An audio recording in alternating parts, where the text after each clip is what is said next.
The story opens on a storm-lashed prairie night, where the sound of steel wheels grinding against the tracks splits the silence of the endless western landscape. A train roars forward, its black smoke billowing against a sky heavy with thunderclouds. Inside one of the dimly lit cars, a young woman, let's call her Clara Whitmore, clutches a small satchel close to her chest. Her hands tremble, her knuckles pale as she grips it, and her eyes dart nervously toward the shadowy figures seated across from her. These men aren't fellow travelers. Their eyes, cold and watchful, give her away as a prisoner rather than a passenger. Every time the train lurches, her body stiffens, but it isn't the motion that unsettles her. It's the knowledge that she is at their mercy. The storm intensifies outside, rattling the windows as lightning splits the horizon. One of the men leans close, his voice a low growl. "You should have kept quiet, miss. Folks who dig into business that ain't theirs don't last long." Clara swallows hard, forcing her chin up in defiance, though her heart hammers in her chest. She doesn't answer. Instead, she pulls the satchel tighter, as though the very fabric between her and its contents could shield her from the danger she faces. Suddenly, the men rise. The tallest one jerks his head toward the back of the car. They don't intend to wait until the train stops at the next town. Clara realizes what's about to happen, and panic seizes her chest. She lunges for the aisle, but one man grabs her wrist, twisting it painfully. The other tears the satchel from her grasp and throws it onto the floor. Her scream is swallowed by the storm outside as they drag her toward the door. The train barrels through the night at full speed, the wheels screeching against the rails, the whistle echoing like a ghost's wail across the barren land. The door is wrenched open and freezing rain lashes in. Wind howls like a wild beast, tugging at Clara's hair and clothes. She fights desperately, clawing at the men, but they shove her harder toward the open doorway. For one fleeting second, she catches a glimpse of the world outside. Endless prairie, dark and unforgiving, the faint outlines of jagged rocks and low hills illuminated by lightning. "Say goodbye, lady," the tall man sneers, and with one brutal shove, she is hurled into the night. Her body slams into the ground, tumbling across the unforgiving dirt. Pain explodes through her side, ribs aching, her head striking something hard. The world spins, a blur of rain, mud, and darkness. The sound of the train grows fainter as it rushes away, leaving her broken form in the wilderness. For a long time, Clara doesn't move. Blood trickles down her temple, mingling with the rain. Her breath comes shallow and uneven. Each inhale a battle against the agony in her chest. She can't tell how many bones are broken. Only that every attempt to shift sends white-hot pain shooting through her body. Above her, thunder cracks, followed by a downpour. The storm shows no mercy. The earth beneath her turns to mud, clinging to her torn dress. The prairie, vast and indifferent, offers no shelter. Coyotes howl in the distance, their eerie cries carried on the wind.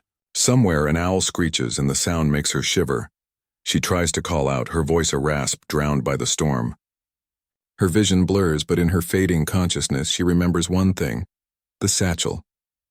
The item she had clutched so tightly is gone, left behind with the men who threw her from the train. Her mission, her purpose, whatever drove her to risk her life for it, is lost. Time becomes slippery. Minutes or hours could pass, and she would not know. Her body grows cold, numb, and exhaustion wraps around her like a suffocating blanket. She drifts in and out of awareness, sometimes hearing the crackle of thunder, sometimes only silence. In one moment she imagines her mother's voice calling her name. In another, she feels as though she is already dead, her spirit floating above the prairie. But she is not yet gone. Life clings to her stubbornly, though faintly. The earth, soaked in rain, presses against her body as though urging her to hold on. Far in the distance, the faint glow of a lantern bobs through the night. A man, though Clara is too far gone to notice, rides across the prairie on horseback heading home after a long day in town. He has no reason to expect anything unusual. For him, nights are typically silent, filled only with the company of his horse and the lonely creak of saddle leather. But tonight, as lightning flashes, his eyes catch a pale figure sprawled in the mud near the tracks. He reins in his horse sharply. At first he thinks it's a trick of the storm, maybe a fallen scarecrow, a pile of cloth tossed by the wind. But something about the shape pulls him closer. Lantern raised, he approaches, his heart tightening as he realizes it is a woman. Battered, bloodied, and barely breathing. Her lips move faintly, but no sound comes out. Rain has plastered her hair to her face and her skin is ghostly pale. The rancher dismounts quickly, kneeling beside her. His calloused hands hover uncertainly for a moment as though he isn't sure whether to touch her, afraid she might crumble under his grip. Finally, he presses 2 fingers to her neck. A faint pulse thuds against his fingertips. Weak, fragile. But there. She's alive, he mutters, more to himself than anyone else. For a man who has lived in solitude, who keeps his emotions buried under layers of silence, this discovery shakes something deep within him. He could walk away. It would be easier, safer, to let fate decide whether she survives the night. But something about her condition, the cruelty written in the bruises on her body, ignites a fire in him. Without hesitation, he scoops her up, her limp form light in his arms. Her head rests against his shoulder, and he feels her shallow breath against his neck. He knows the ride back to his ranch will be grueling, but leaving her here is unthinkable. He mounts his horse carefully, cradling her against him, and urges the animal forward through the rain. The prairie stretches endlessly around them, but in the storm's chaos, one truth has settled into his heart. This woman was thrown away to die, and by some twist of fate, he has become her only chance at survival. As they ride into the night, lightning streaking the sky above them, the rancher doesn't yet realize that this moment, the discovery of a half-dead stranger by the tracks, will change the course of his lonely life forever. The storm has finally begun to weaken when the rancher reaches the boundaries of his land. His name is Elias McKenna, a man in his early 40s with weather-beaten skin, graying stubble, and the sort of quiet strength earned from years of surviving both nature and solitude. He is not a man accustomed to surprises, and certainly not one who welcomes them.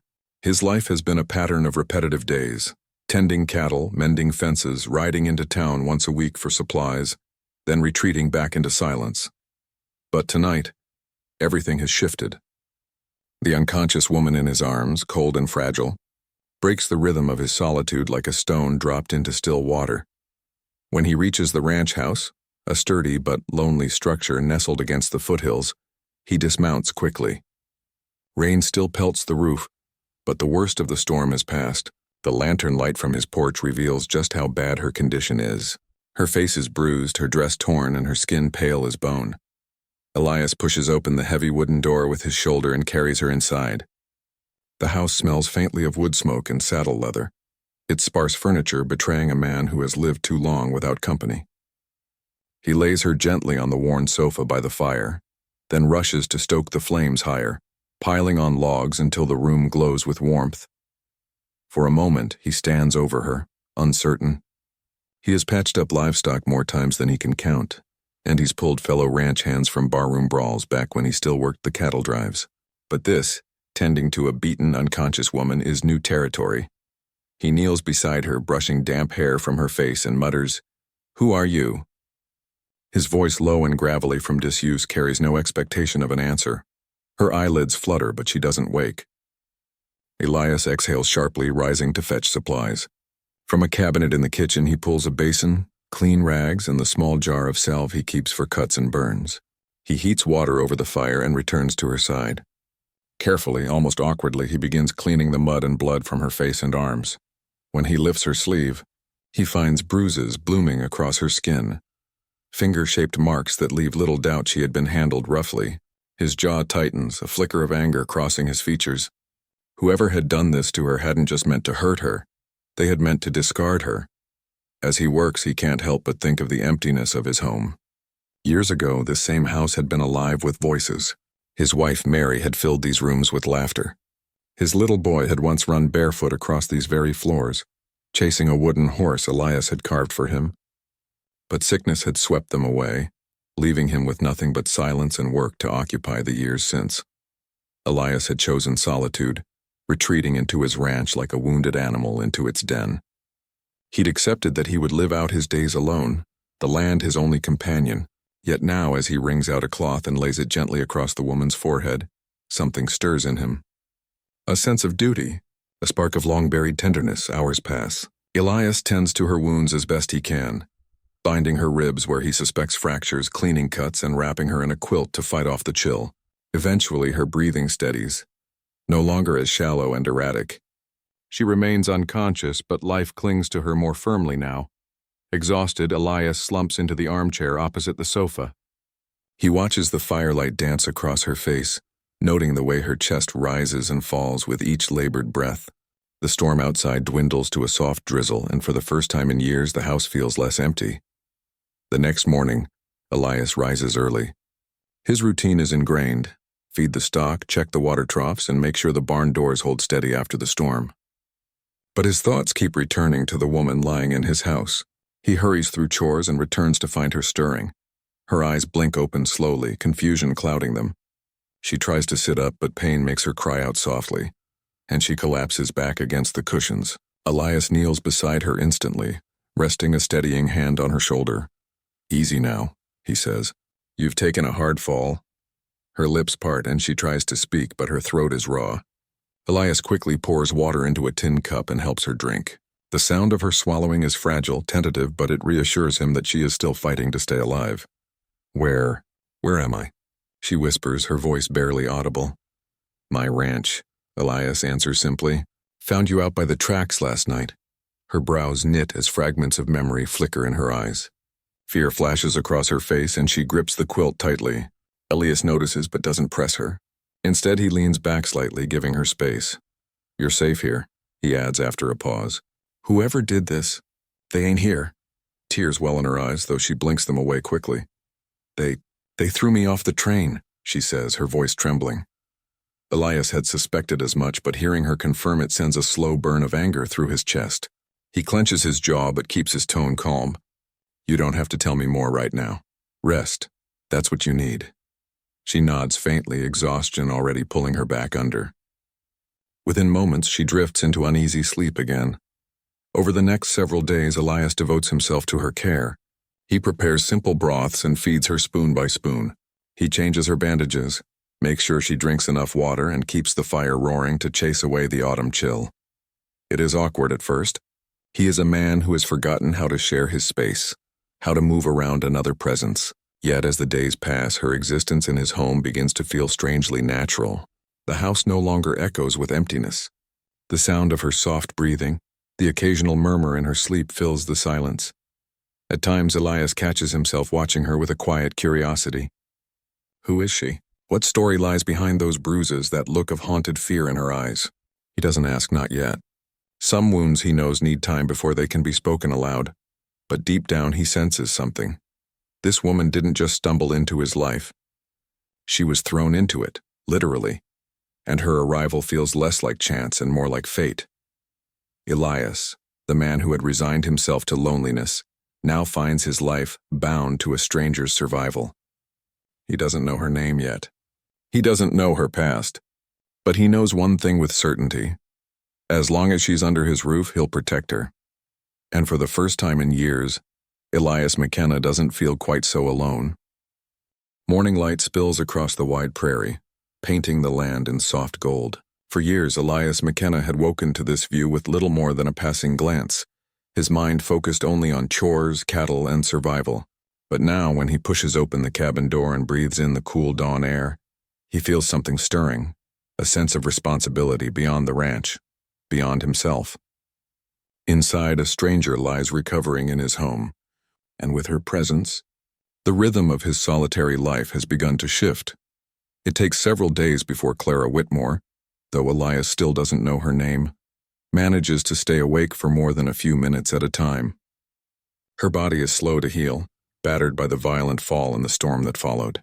Elias watches her battle through the haze of pain and exhaustion with quiet patience, never pressing her for answers. When she finally manages to sit up against the sofa cushions one crisp morning, Elias is nearby whittling a small piece of wood. The sight of her awake and alert makes him pause. "You're tougher than you look," he remarks, setting the knife aside. Her lips curve faintly, something between gratitude and disbelief. "Feels like I've been hit by a herd of cattle." "You weren't far off," he says. "Tracks ain't a kind place to land."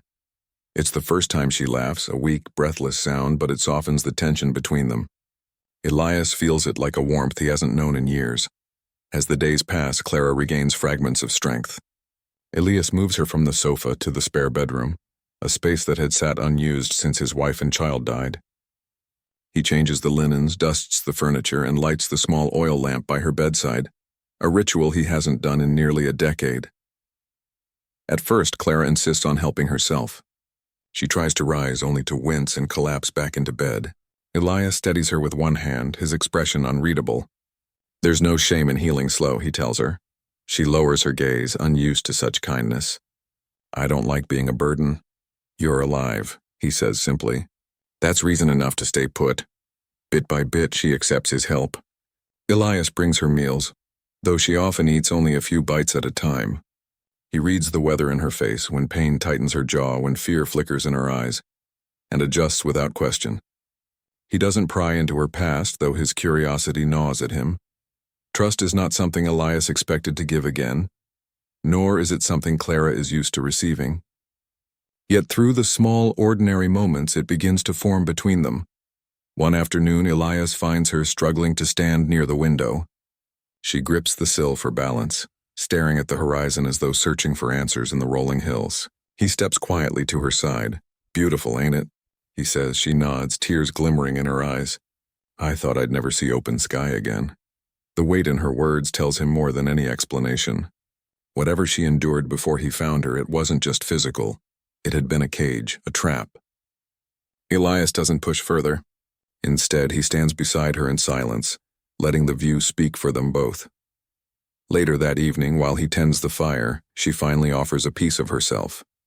My name is Clara, she says softly. Elias looks up, meeting her gaze. Clara, he repeats as though committing it to memory. I'm Elias.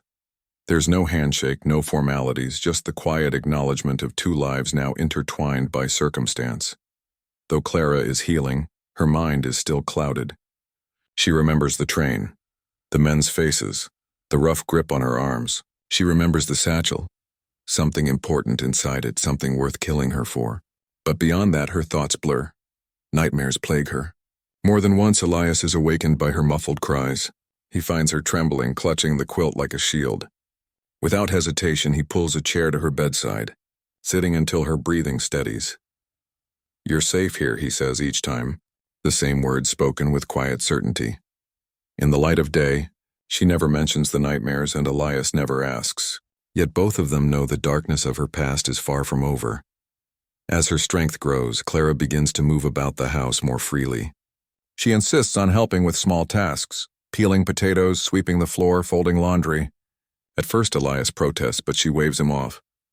I can't just sit around while you do everything, she argues gently. He grumbles something under his breath but doesn't stop her. Truthfully, he doesn't mind. Seeing her at the kitchen table, sunlight warming her face as she peels vegetables, stirs something inside him he thought had died long ago. Eventually, Clara even steps outside, leaning on Elias's arm for balance. She watches the cattle graze in the pasture, the wind tugging at her hair. It's so quiet here, she whispers. Quiet can be a blessing, Elias replies. Or a curse, she counters softly. Their eyes meet, and for the first time Elias realizes she isn't just healing her body. She's fighting for her spirit. Neither speaks openly of their growing attachment, but it threads through their interactions like invisible thread. When Clara laughs, really laughs, at one of Elias's dry remarks, he feels the sound echo in his chest. When Elias fixes the porch swing and she insists on sitting there in the evenings, he finds himself joining her, their silence comfortable, companionable. Clara notices the details of him, the way his hands are rough from years of work, the way his eyes soften when he talks about the land. She senses the grief he carries, though he never speaks of it. And Elias notices her resilience, the way she refuses to let fear define her even when shadows flicker across her face. One night, as they sit by the fire, she turns to him suddenly. Why did you help me? Elias considers the question, staring into the flames. Because leaving you there would have haunted me. Because no one deserves to be thrown away like that. Her eyes glisten, and she whispers, You saved me. He doesn't reply, but the truth hangs in the air between them. Saving her has begun to save him, too, yet even as Clara heals, a tension lingers. She glances over her shoulder when the wind rattles the windows, flinches at the sound of distant riders on the trail. Elias notices. They'll come looking for me, she admits one evening, her voice barely audible. Who? He asks, her lips pressed together. The men on the train. They wanted me dead for a reason, and they don't leave unfinished work. Elias's jaw tightens, but his voice remains steady. Then they'll find I don't scare easy. The promise in his words sends a shiver through Clara, not of fear, but of fragile hope. For the first time in a long while, she isn't facing danger alone. By the end of her healing weeks, Clara is stronger, her spirit no longer broken, though scars, inside and out, remain. Elias, once resigned to solitude, has grown accustomed to her presence, the rhythm of companionship settling into his home like sunlight after a long storm. The bond between them is unspoken, but undeniable. They are two wounded souls stitched together by fate, beginning to find in each other what they thought they had lost: trust, laughter, and perhaps even love. Yet neither can ignore the shadows creeping closer. Clara's past is not done with her, and Elias knows that the peace of his ranch, the fragile bond they've built, will soon be tested. The days on the ranch had begun to take on a new rhythm, one Clara never thought she would know again. She woke each morning to the sound of Elias chopping wood or the low bellow of cattle in the pasture.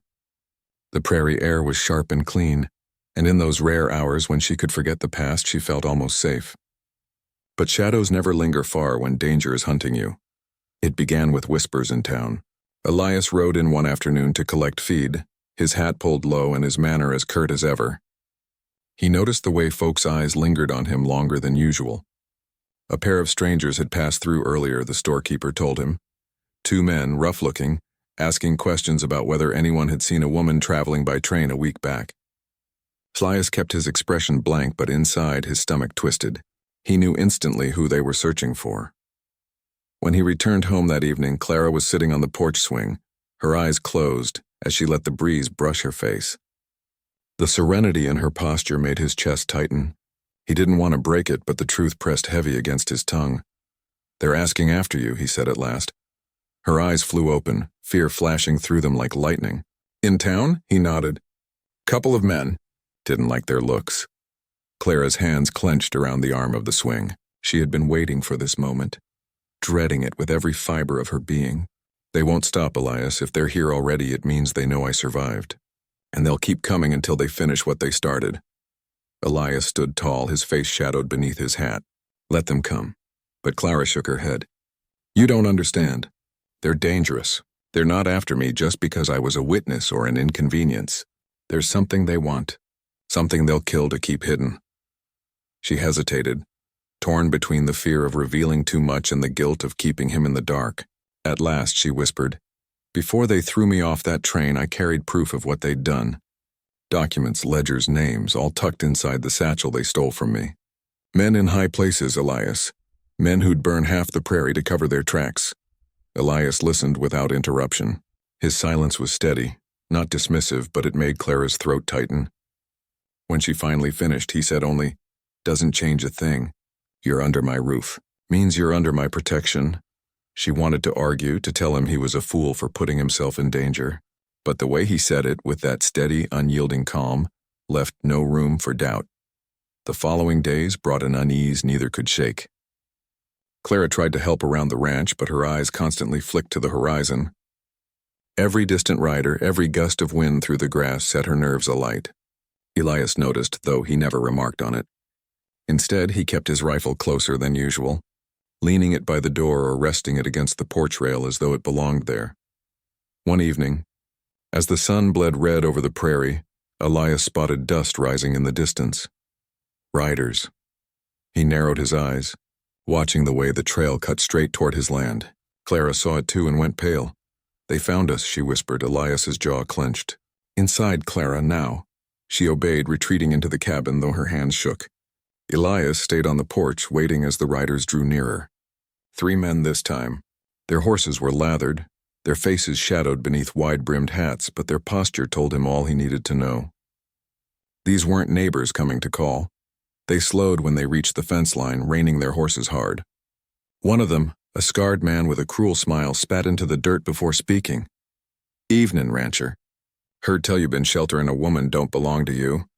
Elias's voice was calm, but steel edged each word. Don't know what you're talking about. The man's grin widened.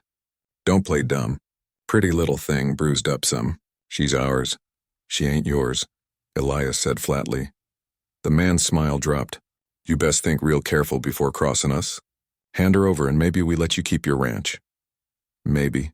Elias didn't move, his hand resting near the rifle at his side. This is my land. No one makes demands here but me. You ride on or you won't ride away at all. A tense silence stretched. The men exchanged glances, clearly weighing their odds.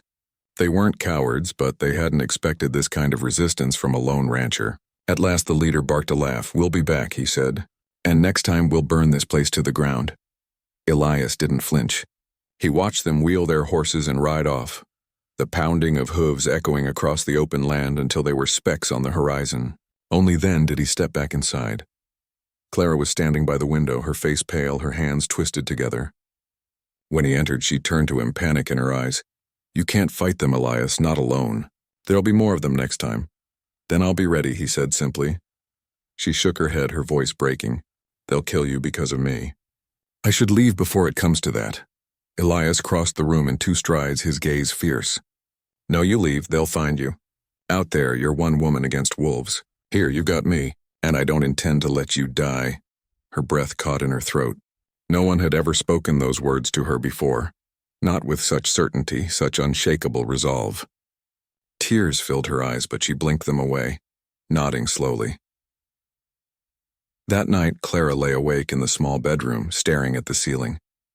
Outside, she could hear Elias moving about, oiling his rifle, checking the shutters, preparing the ranch for the fight he knew was coming. She felt guilt heavy in her chest, but beneath it was something else. Hope, fragile but real. For the first time since being thrown from that train, she wasn't entirely alone. Someone stood beside her. Someone was willing to risk everything to protect her. And though fear curled tight in her belly, Clara understood a simple truth. The shadows had returned, and they would bring fire and blood with them. But this time she would not face them powerless. This time she had Elias. The days after the stranger's visit passed in uneasy silence. The prairie seemed quieter than usual, as though even the land itself waited for what was coming.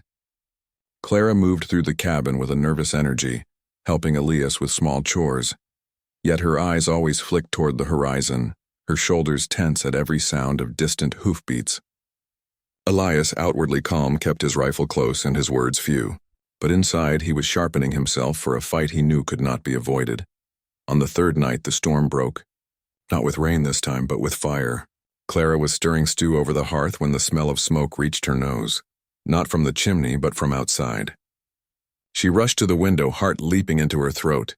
In the distance, flames licked the night sky. The barn, Elias was already moving. Rifle in hand, he yanked open the door, the glow of fire reflecting in his eyes. Stay inside, Clara, he ordered, his tone leaving no room for argument. But Clara followed to the porch, trembling as she watched the barn engulf in flames. Figures on horseback circled, shouting and laughing, their torches casting wild shadows across the land. They had come not just for her, but for destruction. Elias raised his rifle and fired. One of the riders tumbled from his horse, the other scattering briefly before regrouping. The crack of gunfire split the night, bullets sparking against wood and stone. Clara screamed, ducking behind the doorway, her heart hammering as the battle erupted around her. The men pressed hard, circling closer, gunfire peppering the cabin walls. Elias moved with grim precision, every shot measured, every movement steady. But he was one man against many. Clara's breath came in ragged gasps as she watched him reload, his jaw tight with focus. She could see it in his stance. He was prepared to die here if it meant protecting her. No, she whispered fiercely, forcing her shaking hands to still. She would not let him fight alone. When Elias turned to shout for her to stay down, he froze. Clara had lifted his spare revolver from the shelf, her grip clumsy but determined. Her eyes met his, wide with fear yet burning with resolve. Teach me, she said. I won't just hide while you bleed for me. There was no time for protest. Elias gave a sharp nod, motioning her to crouch low by the window. Steady hands. Aim where you can't miss. Don't waste bullets. The next minutes blurred into chaos. Bullets whined past, glass shattered, and the fire from the barn roared like an angry beast. Clara squeezed the trigger, the recoil jarring her arm, but she saw a rider jerk sideways, his horse bolting without him. Her stomach lurched at what she had done, but Elias's voice cut through the fog. Good. Again. The attackers pressed harder, furious at the resistance. 2 men dismounted, creeping toward the cabin under cover of the flames. Elias spotted them and stepped out onto the porch, rifle cracking once, then twice. Both men fell. But even as he turned back, the leader, the scarred man from before, appeared on horseback, charging straight for the porch with a torch in one hand and pistol in the other. Clara screamed a warning, and Elias spun, firing. The shot grazed the man's arm, sending the torch flying, but the scarred rider kept coming. He fired back, the bullet slamming into the porch post inches from Elias's head. Splinters rained down. Elias dove aside, but the rider leapt from his horse, tackling him to the ground. The rifle clattered away as the 2 men grappled in the dirt, fists and fury replacing bullets. Clara watched in horror as the scarred man's blade flashed in the firelight, arcing down toward Elias. Something primal surged in her. Without thinking, she raised the revolver and fired. The shot echoed through the night, and the scarred man staggered, his knife dropping from his hand. Elias shoved him aside, grabbing the weapon and driving him back. The man fell heavily, clutching his side, his eyes wide with disbelief before the light faded from them. The remaining riders, seeing their leader fall, broke. One by one, they wheeled their horses and fled into the night, the thunder of hooves fading across the prairie until only the crackle of the burning barn remained. Silence fell. Clara's hands shook violently, the revolver slipping from her grip as tears streamed down her face. She had never killed before, never imagined she could. Yet in that moment, she had saved Elias's life. Elias rose slowly, his chest heaving, sweat and soot streaking his face. He looked at Clara, at the fear and strength mingled in her trembling frame, and something shifted in him. Crossing the porch, he took her hands gently, steadying them. "You did what had to be done," he said softly. "You saved me." Her breath hitched and she shook her head. "No, I don't even know who I am anymore." "You're alive," Elias replied firmly. "That's who you are, and you're not alone." The words broke something inside her. She collapsed against him, sobbing into his chest, and he wrapped his arms around her with a tenderness he hadn't allowed himself in years. For a long moment, they simply held each other, the firelight flickering across their faces. By dawn, the barn was nothing but smoldering ruins. Elias stood with Clara at his side, watching the smoke drift into the pale sky. His ranch had taken a blow, but it still stood. More importantly, so did they. Clara leaned against him, exhausted but resolute. "They'll come again," she murmured. "Maybe," Elias admitted. "But next time we'll be ready." She turned her face to his, searching his eyes. "Why risk everything for me?" His gaze softened. "Because I lost everything once. My wife, my boy. I let grief turn me into a ghost. Then you came along, Clara. And for the first time in years, I wanted to fight again. Not just for you. For us." Tears welled in her eyes, but this time they weren't only from sorrow. She reached up, brushing her fingers against his cheek, and whispered, "Then maybe I was thrown from that train for a reason." The prairie stretched wide before them, endless and untamed. Their path ahead would not be easy. The men behind the conspiracy Clara carried knowledge of would not give up. But they no longer faced the fight alone. Elias McKenna, the lonely rancher who had lived in silence, had found purpose in protecting her. And Clara Whitmore, the woman left for dead, had found more than survival. She had found a home, and perhaps something deeper, in the arms of the man who refused to let her be discarded. Together, standing on the charred earth of the ranch, they faced the rising sun, broken souls mended by fire, bound by the violence of fate, and redeemed by the bond that had grown between them. For the first time in a long while, both dared to believe in tomorrow.